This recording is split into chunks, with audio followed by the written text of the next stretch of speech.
The Joe Rogan Experience. I mean, I had this actor friend of mine. We shared dressing room, and one day he came in, and he was great in the show. And he came in, and his whole energy was dark. I was like, "You all right?" I went down the rabbit hole last night. I just read what people are saying about me on the internet, and everybody thinks I'm terrible in this play. And I'm like, they don't like your character.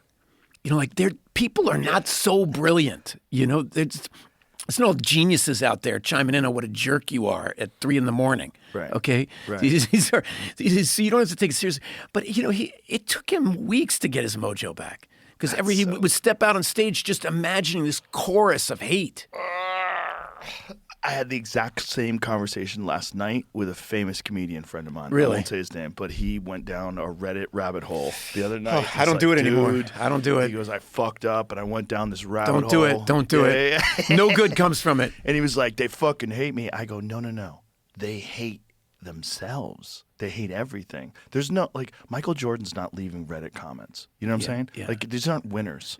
These are fucking people that are not doing what they want to be doing. And they want to hate on everybody that's out there in the public eye. And some of it is valid. The scary hate is when you get hate like from Quentin Tarantino, where he's going off on that guy from Paul There Dano. Will Be Blood. Yeah. Like, Here, that's a great lesson. It is, actually. There's a great lesson. You know what? I don't think Paul Dano ever knew that so many people loved him. right. Here's right, this because so many out of people defended nowhere, him. yeah, Right. out of nowhere. Paul Dano's just going about his life. He's got to wake up one morning and find out this director's just went off on him and saying these hateful things. But anybody that knows Quentin knows he just talks, right? Anybody that knows Paul knows he's a great world-class human being. And, and all this love for Paul's coming out. And it's a great lesson in that you don't have to worry about the negativity that people send your way. You don't have to worry about it at all. Even from one of the greatest actors or one of the greatest directors of all time. Yeah, it's okay. Yeah. And guess what? I'm positive there are great directors that think I suck.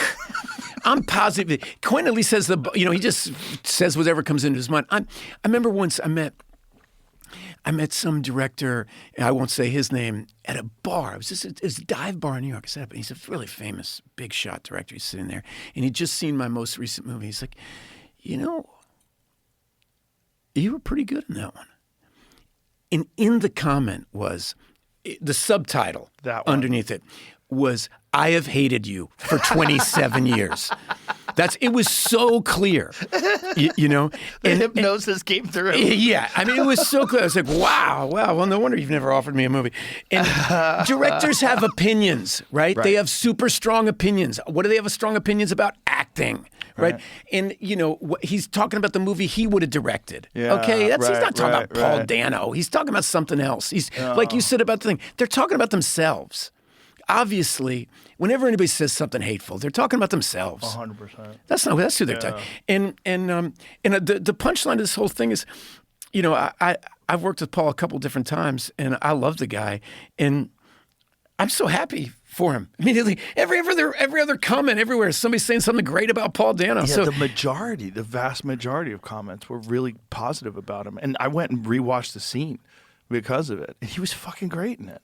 Oh, he's a great actor. He played a great that guy. It's not up for debate. It's not up for debate. I'm sure if you were alone drinking with Steven Spielberg, he'd shock you with some opinion. He hates Orson Welles or something like that. You know what I mean? Right. We wouldn't be a good director if he wasn't opinionated. Of course. It doesn't mean he's the truth. Of course.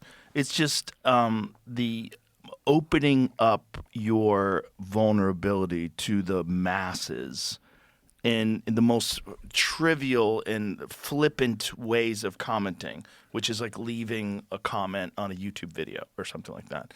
It's just not wise. It's not good, especially if you actually let it get into your psyche and you take it in as real. Because we are designed to recognize threats, danger, the negativity, because it's important. That's sorry to cut you off, but that's the truth. Yeah. The reason why it hurts me when it comes is exactly what I'm worried they're going to take my career away. I love what I do. If I do a big movie and I really work hard, and the New York Times or the LA Times says that he sucks, I don't really care about that critic's opinion.